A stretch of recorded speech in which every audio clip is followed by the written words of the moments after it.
প্রিয় বন্ধুরা, তোমরা কেমন আছো? আশা করছি তোমরা ভালোই আছো। চলো আজ আমি কি বানাচ্ছি পুরো রেসিপিটা দেখার অনুরোধ রইল শুরু থেকে শেষ পর্যন্ত। এই দেখো, একটা পাকা আমি বড় সাইজের আম নিয়েছি। আমটা ভালো করে আমি ছাড়িয়ে নিচ্ছি। আজ আমি আমটা এইভাবে ছাড়িয়ে রান্নাটা করব। এই দেখো, ছাড়িয়ে নিয়ে তারপরে আমি একটা গ্রেটার নিয়েছি, গ্রেটারের সাহায্যে গ্রেট করে নেব। তোমরা এটাকে প্রথমে কেটেও তারপরে মিক্সার জারে একটু পেস্ট করে নিতেও পারো। আমি গ্রেটারের সাহায্যে তাই গ্রেট করে নিচ্ছি। সবার বাড়িতে তো আর মিক্সার থাকে না, তাই আমি আজ এইভাবেই দেখাচ্ছি। দেখো, গ্রেট করে নেবার পরে আমি একটা বড় ছাঁকনির সাহায্যে ছেঁকে নেব। আর এইভাবে গ্রেট করে নিলে খুব তাড়াতাড়ি হয়ে যায়, খুব বেশি দেরি হয় না। এই দেখো কত সহজে আর কত তাড়াতাড়ি আমের পাল্পটা বেরিয়ে আসলো বলো তো। এরপর আমি একটা বড় সাইজের ছাঁকুনি নিয়েছি। এই ছাঁকুনিতে করে আমি ছেঁকে নেব। একটা চামচে করে একটু চেপে চেপে নিয়ে আমি ছাঁকুনিতে করে ছেঁকে নিচ্ছি।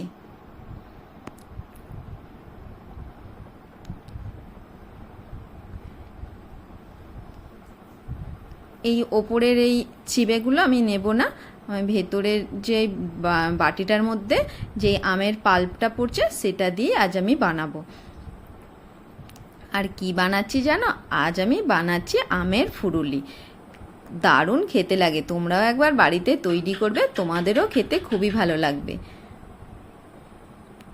এই দেখো, আমের পাল্পটা নেওয়া হয়ে গেছে। এরপরে এই মাঝারি সাইজের বাটিটায় আমি এক বাটির একটু বেশি ময়দা দিয়ে দিচ্ছি আর সুজি দিচ্ছি এক বাটি। যেহেতু ময়দার ভাগটা একটু বেশি দিয়েছি আর সুজির ভাগটা একটু কম দেব। তারপরে আমি দিয়ে দেব চিনি। চিনিটা তোমরা যে যেমন মিষ্টিটা পছন্দ করবে সেই রকমই দেবে। যেহেতু পাকা আম, তাহলে মিষ্টিটা একটু বেশি থাকতেই পারে, তাই আমি চিনির ভাগটা দেখো খুবই কম দিয়েছি, হাফ বাটিরও কম দিয়েছি। চিনিটা দেবার পরে এক চিমটে নুন দিয়ে দিচ্ছি। যে কোনো মিষ্টি জিনিসের মধ্যে নুন দিলে টেস্ট দ্বিগুণ হয়ে যায়, তাই আমি অল্প করে এক চিমটে নুন দিয়েছি আর হাফ চামচ খাবার সোডা দিয়েছি আর কালো জিরে দিচ্ছি। তোমরা কালো জিরের জায়গায় মৌরিও দিতে পারো। আজ আমি কালো জিরে দিয়ে বানাচ্ছি এই আমের ফুরুলিটা। এবার আমি হাত দিয়ে ভালো করে মাখিয়ে নিচ্ছি। চামচের থেকে না হাতে মাখালে সুবিধা হয়, তাই আমি হাত দিয়ে ভালো করে মাখিয়ে নিচ্ছি। দেখো, হাতে করে একটু সময় ধরে মাখিয়েটা নিতে হবে।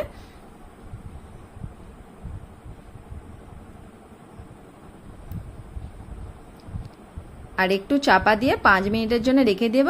আর এদিকে কড়ার মধ্যে আমি সর্ষের তেল দিয়ে দিচ্ছি, একটু বেশি করেই দিচ্ছি। দিয়ে আমি তেলটা গরম হওয়া পর্যন্ত অপেক্ষা করব। তারপর তেল গরম হয়ে গেলে আমি এই রকম ছোট্ট ছোট্ট ফুরুলির মতন তৈরি করে নিচ্ছি। তোমরা এগুলোকে বড়াও বলতে পারো, আবার ফুরুলিও বলতে পারো।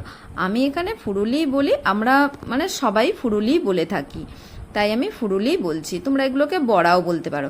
দেবার কিছুক্ষণ পরে নিচের দিকটা যেই লাল হয়ে আসছে, তখন আমি ছাঁকনির সাহায্যে একটু হালকা করে নেড়ে দিচ্ছি।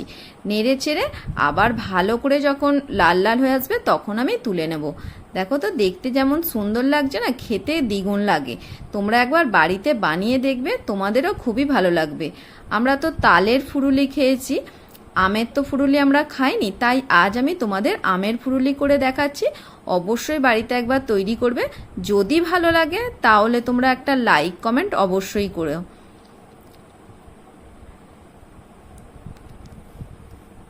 এই দেখো, ভালো করে লাল লাল করে ভেজে তুলে নিয়েছি। এরপরে আরও যে ব্যাটারটা আছে সেটা দিয়েও আবার এই একইভাবে তৈরি করে নিচ্ছি।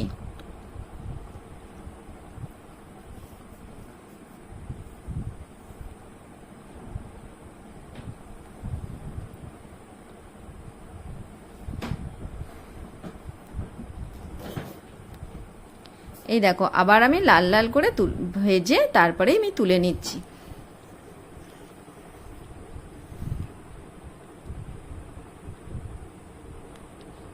খুব যে বেশি সময় লাগে তা নয়, খুব তাড়াতাড়ি হয়ে যায়, কম সময়ের মধ্যেই হয়ে যায়, আর খেতে দুর্দান্ত লাগে।